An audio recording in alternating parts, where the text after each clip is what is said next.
Еврокомесарот за проширување Јоханес Хан во интервју за Радио Слободна Европа изјави дека Европската комисија веднаш ги почнува подготовките за скрининг процесот за Македонија и Албанија, кој добија условен датум за почнување на преговори во средината на идната година.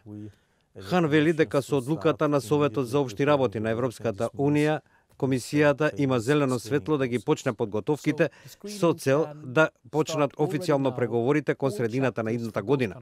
And this should lead to an intergovernmental conference which should at least by the end of next year decide concerning the opening of first chapters. So you're pretty sure that it will happen in sort of June 2019, that no other member state can stop this process now? No, because now this screening is on us as a commission. It's a very comprehensive task and job, because according my people it's about more than 100 conferences where they have to analyze all the different elements. So it's a challenge for the respective government and particular administrations, but it's doable, and we got this ambitious goal. Во врска со тоа каква порака им се испраќа на Скопје и Атина со ваквиот условен датум за преговори, Хан вели.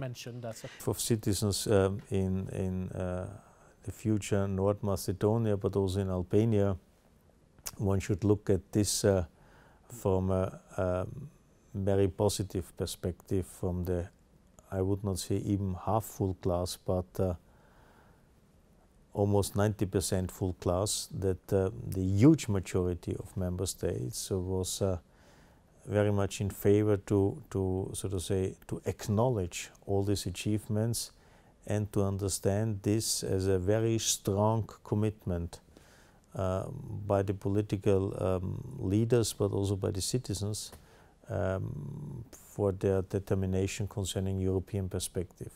And it's a good opportunity to convince the remaining three that their more skeptical look at the countries is not justified. Затоа еврокомесарот Хани со порака до граѓаните на двете земји. That's why one should look at the substance and what is now, so to say, not only agreed, but what has to be done. And as I said already, we are tasked to start immediately with the preparatory work. So hopefully we don't lose any time. We don't wait for autumn to start the work. Хан, чиј мандат како комесар за проширување истекува во 2019 година, на прашањето како може да осигура дека тоа навистина ќе се случи поради промената во Брисел, наведува дека станува збор за преговори меѓу институциите.